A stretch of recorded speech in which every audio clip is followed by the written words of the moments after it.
walladzina jahadu fina lanahdiyannahum subulana wa innallaha lama'al muhsinin.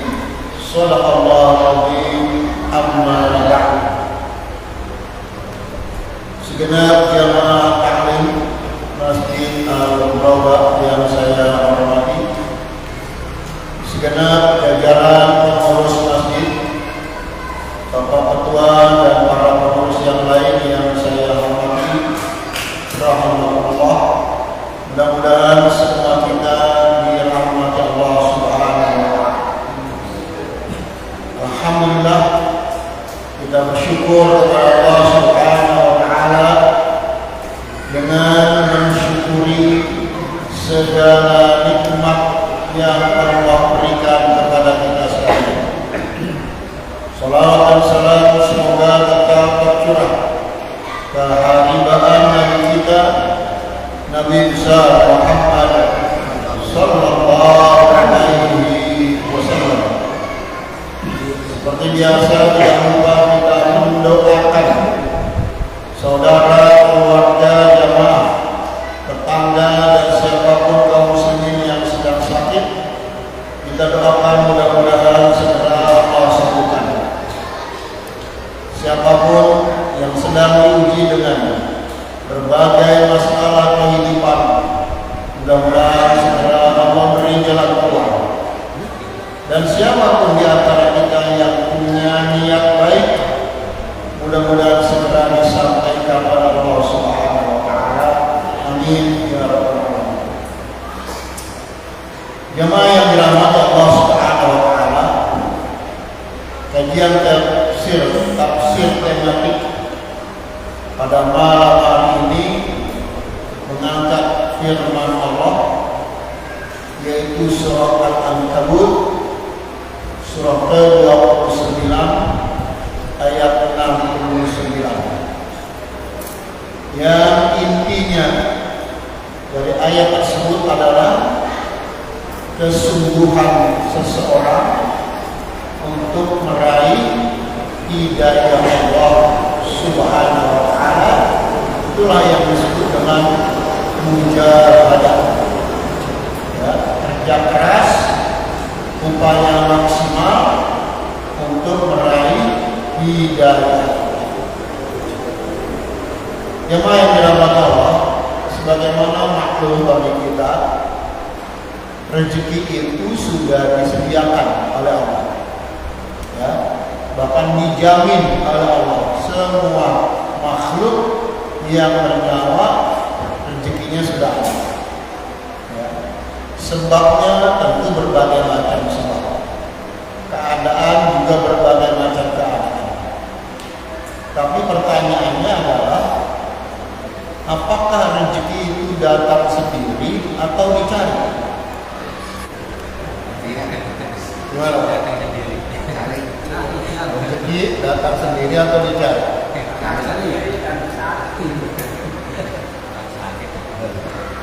Ya. Dari sisi Allah sebagai Ar-Raziq yang maha memberi rezeki, Allah sudah sediakan, ya. Tapi dari sisi Allah juga yang maha membina hambanya, Allah melalui ajaran Islamnya tidak memanjakan hambanya, ya. Makanya kun fayakun itu hanya milik Allah, ya. Manusia nggak bisa kun fayakun. Imam Ghazali menyebutkan bahwa manusia itu makhluk sababiyah, ya. Apa artinya? Manusia itu makhluk yang hidupnya dengan sebab, ya. Saya ada di sini karena DKM menghubungi, ya, itu kan salah satu, ya, diundang. Bapak bekerja di suatu perusahaan karena melamar, itu salah satu, ya. Nah, jadi hidup manusia itu nggak bisa lepas dari sebab, dari perantara. Berbeda dengan Allah, nggak perlu sebab jadi, ya. Nabi Adam nggak ada sebab bapak ibu jadi. Ya, Hawa tanpa ada bapak ibu jadi. Nabi Isa nggak ada bapaknya jadi. Itu hanya Allah yang kun-fayakun. Kembali kepada pertanyaan, bagaimana dengan hidayah? Hidayah itu sudah disiapkan. Ya, hanya dia juga nggak datang sendiri. Dia harus diapakan? Dikejar. Ya, Al-Quran surah Al-Ankabut, yaitu surah ke-29, surah ke-29 ayat 69. Allah berfirman, Bismillahirrahmanirrahim, walladzina jahadu fina lanahdiyannahum subulana wa innallaha lama'al muhsinin. Walladzina jahadu fina, dan orang-orang yang mujahadah, artinya berjuang, fina, di jalan kami untuk mendapat ridho kami, lanahdiyannahum subulana, pasti kami tunjukkan jalan-jalan kami. Bahasa lainnya, pasti kami beri hidayah. Ya. Jadi kenapa Allah kasih hidayah kepada seorang hamba? Karena dia bekerja keras untuk meraih hidayah. Lewat berpikir, lewat merenung, ya, melalui majelis taklim, nggak paham melalui bertanya, nggak jelas juga meniru orang yang lebih baik. Itu kan tahapan-tahapan yang dilalui untuk meraih hidayah. Makanya kalau ada orang ditanya, Pak, kenapa nggak sholat, kenapa nggak ngaji? Mas, saya belum dapat hidayah. Ada nggak yang bilang gitu? Bukan belum dapat hidayah. Al-Baqarah ayat 2 itu sudah menunjukkan kepada kita, dzalikal kitabu la raiba fihi hudal lil muttaqin. Itulah kitab suci Al-Quran yang tidak ada keraguan di dalamnya, hudan, sebagai petunjuk, lil muttaqin, bagi orang-orang yang menelusuri jalan ketakwaan. Maka para jemaah yang dirahmati Allah, kalau ada orang mengatakan saya belum dapat hidayah, ya salah. Jadi secara dasar salah kalau ada orang bilang saya belum sholat atau tidak sholat karena belum dapat hidayah. Saya belum mau ngaji karena belum dapat hidayah. Istri saya belum berusaha muslimah dengan benar karena belum dapat hidayah. Tidak bisa, ya. Rezeki itu disambut, susah disambut, dikejar. Ya, nggak bisa siang malam harus. Begitu juga hidayah. Ya, melalui apa? Jahadu fina, surah Al-Ankabut ayat 69. Orang-orang yang berjuang itu kan namanya mau berkorban, korban waktu, korban tenaga untuk berangkat ke pengajian. Ya. Nah kalau sudah bersungguh-sungguh, nggak paham dia kan, nggak ngerti juga dia contoh orang lain, itu namanya ada perjuangan untuk mendapatkan hidayah. Apa kata Allah? La nahdiyannahum subulana. Pasti orang yang semacam itu akan aku memberi hidayah, itu pasti. Ya. Yang kedua, ya, tadi di surah Al-Baqarah ayat 2 sudah saya jelaskan, petunjuk itu sudah Allah jadikan. Dzalikal kitabu la raiba fihi. Ya, itulah kitab suci Al-Qur'an yang tidak ada keraguan di dalamnya, hudan sebagai petunjuk. Ya, berarti petunjuk itu memang sudah disediakan oleh Allah. Bahkan lebih jauh lagi dalam surah Al-A'la, sabbihis marabbikal a'la, sucikanlah nama Tuhanmu yang maha tinggi dengan bertasbih. Ya. Alladzi khalaqa fasawwa, yang telah menciptakan manusia dan menyempurnakan bentuknya. Ya. Walladzi qaddara fahada, dan Allah yang telah menentukan nasib takdir keadaan setiap manusia, fahada, maka Allah beri hidayah. Jadi sejak kapan hidayah itu ada? Sejak kita baru diciptakan, hidayah itu sudah ada. Ya Ustaz, tapi kan nggak semua orang nalar dengan hidayah seperti itu. Nah sekarang melalui orang tua, anak kecil kata orang tuanya, jangan lewat situ, jalan sini yang benar. Nah itu hidayah. Ayo maghrib jangan keluyuran, berangkat ke masjid, ke pengajian, itu hidayah. Sudah ada hidayah. Bahkan azan yang dikumandangkan itu 5 kali semalam, itu juga hidayah. Terasa nggak Pak getaran hati ketika ada azan? Ya kan? Alhamdulillah zuhur. Alhamdulillah udah asar. Tapi ada juga yang bilang, udah asar. Udah Pak. Nanti sholat asarnya setengah 3. Ya jelas cepat sekali perasaan waktu ini. Jadi jamaah yang dirahmati Allah Subhanahu wa taala, memang hidayah itu sudah ada.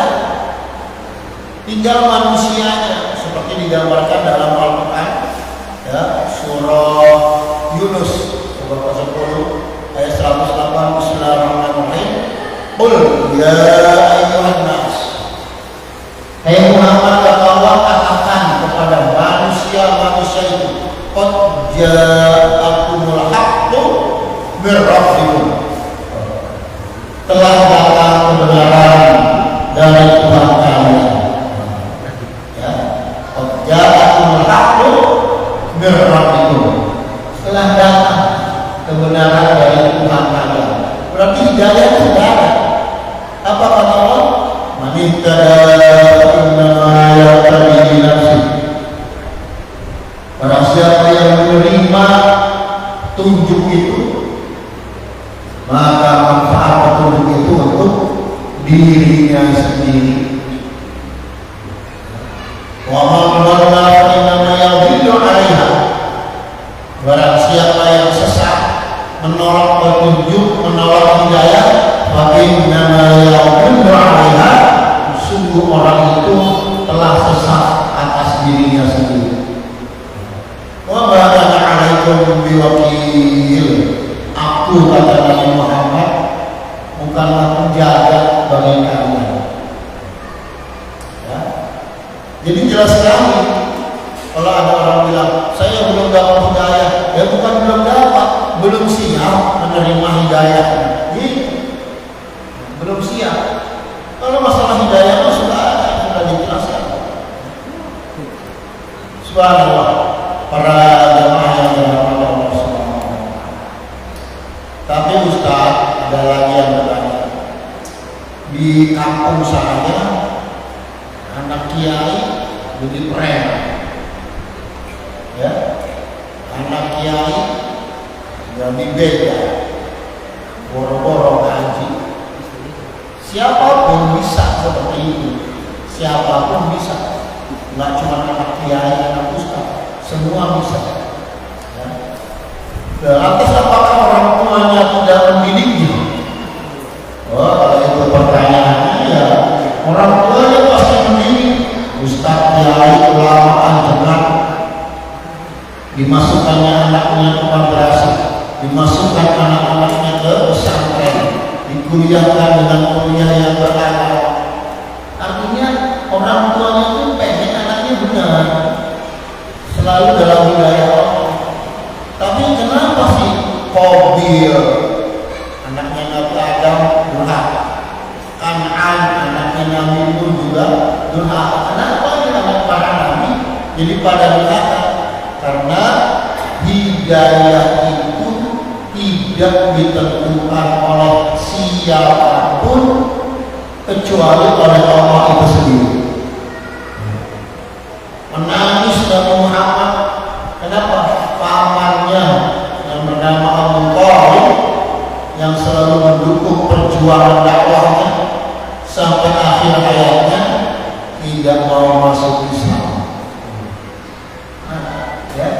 Hanya Abu Thalib itu yang tidak masuk Islam tapi tidak menyakiti Islam. Berbeda dengan Abu Jahal, Abu Lahab. Itu tidak masuk Islam tapi menyakiti umat Islam. Ini luar biasa. Para jamaah yang dirahmati Allah Subhanahu wa taala, ya, karena itu hidayah yang sudah Allah siapkan harus diperjuangkan untuk didapat. Setelah dapat bagaimana? Pertahankan. Kenapa? Karena hidayah itu akan terkait dengan keimanan. Masih ingat pelajaran beberapa waktu yang lalu? Ya, al-iman yazidu wa yanqus. Keimanan itu kadang-kadang bertambah tinggi dan naik, tapi keimanan juga bisa turun. Nah, waktu iman turun naik ini bisa jadi orang nggak tahan dengan ujian keimanan. Apa tidak ada yang ngasih tahu? Oh, pasti ada. Tapi ketika Nabi Muhammad menyampaikan hal ini kepada pamannya, dia tolak. Nah, kepada warga masyarakatnya juga ditolak. Kenapa? Karena memang manusia tidak bisa memberi petunjuk kepada manusia kecuali hanya mengajar, berdakwah, menyampaikan. Itu lebih dari kita itu tidak bisa dipaksa-paksa. Maka dalam Al-Quran dikatakan innaka la tahdi man ahbabta walakinna Allah yahdi man yasha. Hai Muhammad, kamu nggak bisa memaksa orang supaya dapat menerima hidayah, nggak bisa. Nanti bagaimana dia saja. Walakinna Allah yahdi man yasha ila siratin mustaqim. Tapi Allah lah yang memberikan hidayah kepada siapa yang Allah kehendaki. Ini perlu perenungan. Apakah saya ini sudah menjadi seorang muslim atau belum? Apakah saya ini orang yang mempertahankan hidayah atau bukan? Subhanallah, jemaah yang dirahmati Allah Subhanahu wa taala. Setelah kita menerima hidayah Allah supaya tetap berada dalam jalan kebenaran dan kebaikan, bagaimana caranya? Jangan menyendiri. Kalau menyendiri, gampang digoda setan yang disebut setan khannas. Setan yang tersembunyi menggoda manusia yang lagi melamun, lagi sendiri, ya, berdua dengan pacarnya. Ya, setan akan datang di situ. Kenapa? Merasa difasilitasi oleh orang yang semacam itu.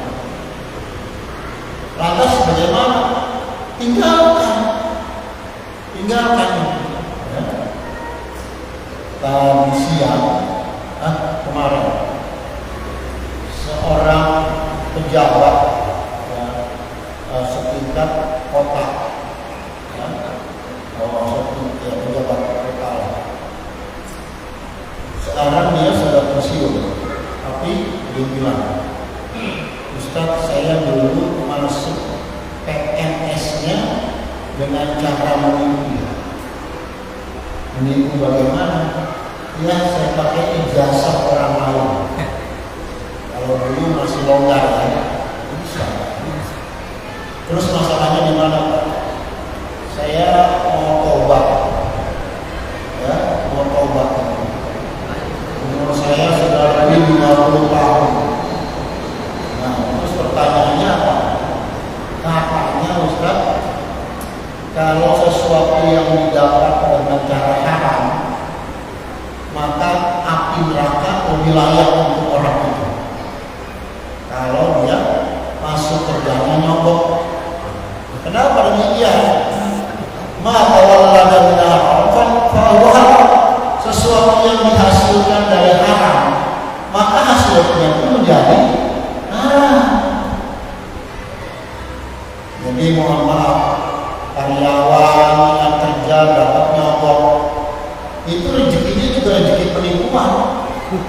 Karena kalau nggak nyogok, dia nggak ada pekerjaan, ya, nggak bisa. Akhirnya bagaimana? Makanannya haram, minumannya haram, pakaiannya haram, kendaraannya juga haram, karena didapati dengan cara haram. Nah, masalahnya apa? Ini orang yang nanya nih, kalau dijelasin kayak gitu, terima nggak? Gimana Pak? Terima nggak kira-kira? Kalau dia memang tobat di masa tua, ingin mendapat hidayah Allah, insya Allah, ya, dia mau. Ya. Nah, disampaikanlah masalahnya kepada saya. Kemudian saya bilang, sesuatu yang didapat dengan cara haram, maka selanjutnya haram. Tapi bagaimana Ustaz? Ya sudah, kasih tahu langsung ke kantor. Saya mengundurkan diri. Stop gaji. Stop. Terus bagaimana yang sudah dimakan diminum oleh anak bini dari hasil haram?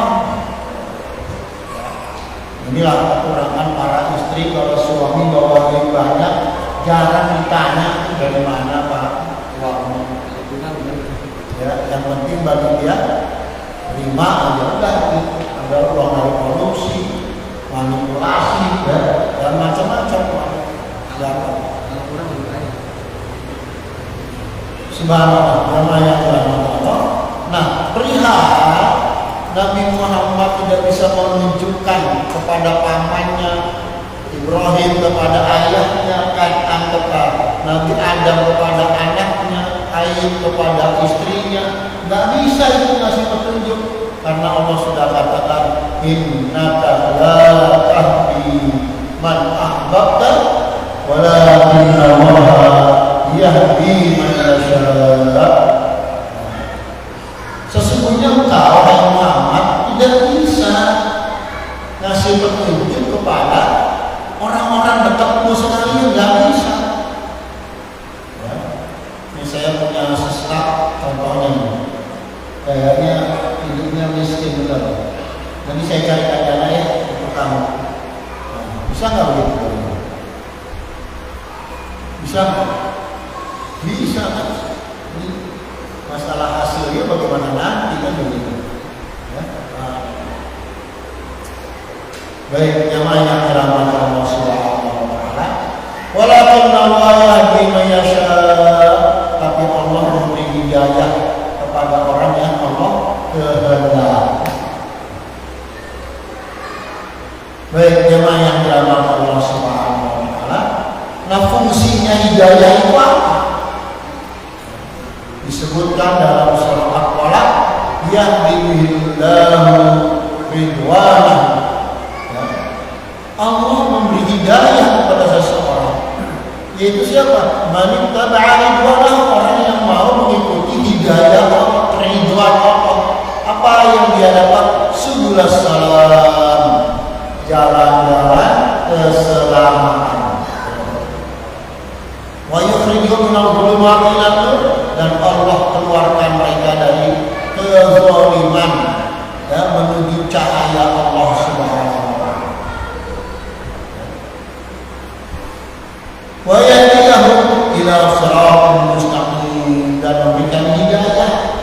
kepada mereka jalan yang lurus. Jadi bagaimana nih kita kalau sudah baik dengan keimanan kita? Jangan sembarang tempatkan diri kita di mana. Maksudnya bagaimana? Tempatkanlah dirimu di suatu tempat kebaikan. Kalaupun warganya baik, ya, kalau satu gang, ya, dia ikut dengan tuntunan itu, warganya mau.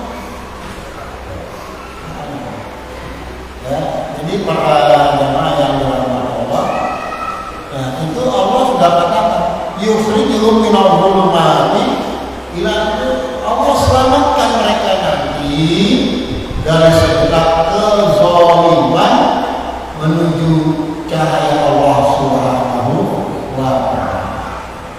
Ya, untuk dua kalinya digambarkan. Siapa yang mau tanya?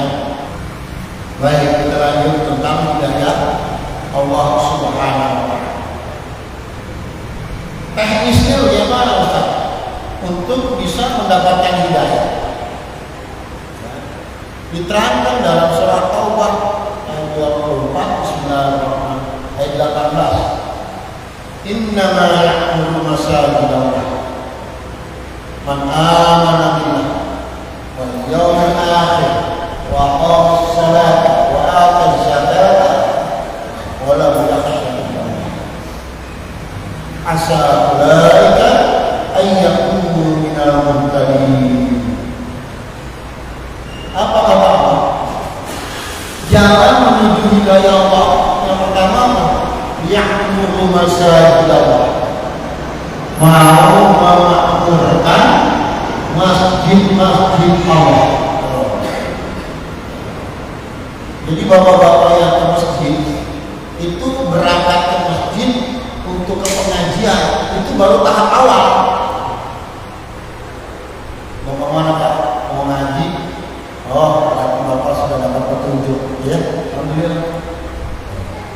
Nah, itu bapak apaan? Ini sedikit lah, uang isi kotak amal. Berapa sudah dapat hidayah. Nah, begitu bapak ke masjid, dapat ilmu dari para ustaz, bisa bertanya, tambah lagi penjelasan, baik bapak sendiri ataupun orang yang lain juga mengalami yang sama. Nah, dialog itu yang singkat menjadi renungan bagi sebagian orang. Dia nggak bisa bertanya, nggak bisa berpikir, tapi dia cuma dengerin. Apa pertanyaan bapak tanya? Apa jawabannya kata Ustaz? Ini para jamaah yang dirahmati Allah, memakmurkan masjid Allah itu langkah awal. Wa aqamas shalah, dan yang kedua mau mendirikan salat. Kalau menengok dari penjelasan Imam Nawawi, orang tersebut akan terus bisa mendapatkan hidayah. Kenapa? Kata Nabi, ya yazidut ta'ah, atau bertambahnya ketaatan, gitu. Karena diawali dengan kesiapan untuk melaksanakan ajaran agama. Bapak-bapak yang dirahmati Allah, lebih baik orang itu pernah salah kemudian tahu salahnya daripada orang yang menyembunyikan diri kayaknya nggak pernah salah padahal itu salah. Ya, itu buktinya udah nggak ada yang komplain. Tapi kan sabda dari khairun nas, baik-baik manusia, man yukhalidun nas, adalah orang-orang yang mau berkumpul dengan para manusia yang lain. Wa yasbiru ala allahum, dan mereka mau sabar dengan ujian-ujian kehidupan. Kenapa dia mau sabar? Nah, ini tahapan hidayahnya sudah masuk nih. Udah mau ngaji, sudah mau beriman kepada Allah dengan benar, sudah mau bersuri tauladan kepada Rasulullah. Itu jelasnya. Ya, silakan nanti dibaca lagi surah 19 ayat 18. surah ke-9 ayat 8. Wa aqama shalah. Imam Nawawi juga menerangkan dalam tafsirnya.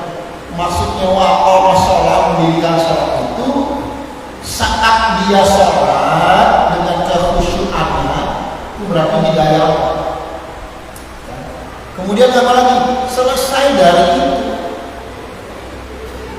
Kenapa demikian? Bapak-bapak yang dirahmati Allah, ada orang ngaji sekarang bisa mengamalkan ilmunya sekarang, betul? Tapi realitasnya pula tidak sedikit. Sekarang aja belum tentu hasilnya sekarang juga dinikmati. Bisa jadi kapan? Bulan depan. Ya. Nah maka para jamaah hidayah juga akan terus bertambah. Zidnahum huda.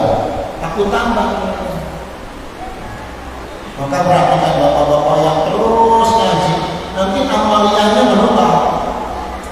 Yang tadinya sulit senyum, sekarang mudah senyum. Iya, itu bukan senyum yang lepas kontrol. Senyumnya tetap pakai kontrol. Subhanallah, jamaah yang berbahagia. Man tadabbara nama yang tadi nafsi. Siapa yang mau mempertahankan hidayah itu, ya, maka hidayah itu manfaatnya untuk siapa? Untuk diri yang bersangkutan, orang itu sendiri.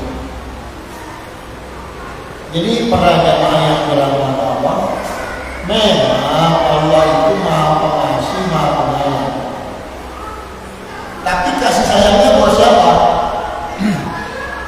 Saya ambil contoh di mall, ada informasi beli 1 dapat 2 jadi 3. Ada yang masuk belanja dapat dia 3, padahal belinya cuma 1. Nah yang di luar mall hanya dengerin aja, ya, dengerin apa namanya ini. Bagian pedagangnya itu yang dulu bicara terus di speaker, ngomong terus, ya. Marilah sama-sama kita memanfaatkan kesempatan ini, belanja 1 dapat 3 bonus. Ya, nah pertanyaannya, yang bonus itu buat siapa? Apa semua orang dikasih? Nah, buat yang beli. Jadi hidayah juga begitu. Oh, di mana-mana ada hidayah. Di televisi ada hidayah. Di radio, di CD, di flash disk itu semua ada hidayah Allah. Cuma lagi-lagi ini yang udah baca, yang udah nonton, merenung nggak dengan tontonan itu? Baik, jemaah yang dirahmati Allah, ya, maka hidayah-hidayah yang didapat oleh manusia-manusia itu untuk mereka, bukan untuk satu kesatuan jamaah tertentu, ya tidak. Baik, jemaah yang dirahmati Allah, mau memakmurkan masjid, beriman kepada Allah dengan benar, ya, percaya kepada hari akhirat sebagai hari pembalasan, mau mendirikan sholat, mau menegakkan sholat, mau menyampaikan ajaran-ajaran sholat, mereka itu mudah-mudahan mendapat hidayah. Kata siapa? Kata Allah dalam surat Al-Rahman. Ditinggal kitanya, apakah tiap sholat itu cuma mengucapkan ihdinas shiratal mustaqim yang sifatnya pura-pura, atau Bapak termasuk orang yang serius minta benar-benar kepada Allah, Allah kasih, Allah kasih. Nah, maka jangan ragu, jangan bimbang untuk menerima hidayah Allah Subhanahu wa Ta'ala. Ada yang mau tanya? Baik, jemaah yang dirahmati Allah Subhanahu wa Ta'ala, ini baru sesi 1. Karena nanti kita akan bicara proses mendapatkan hidayah, ya, dari beberapa ayat. Yang kedua juga penghalang-penghalang hidayah. Nah, ini perlu dipelajari supaya kita tahu kenapa kok tiba-tiba saya jadi malas ya. Nah itu kan ada ketahuan itu. Ya. Baik, semoga Allah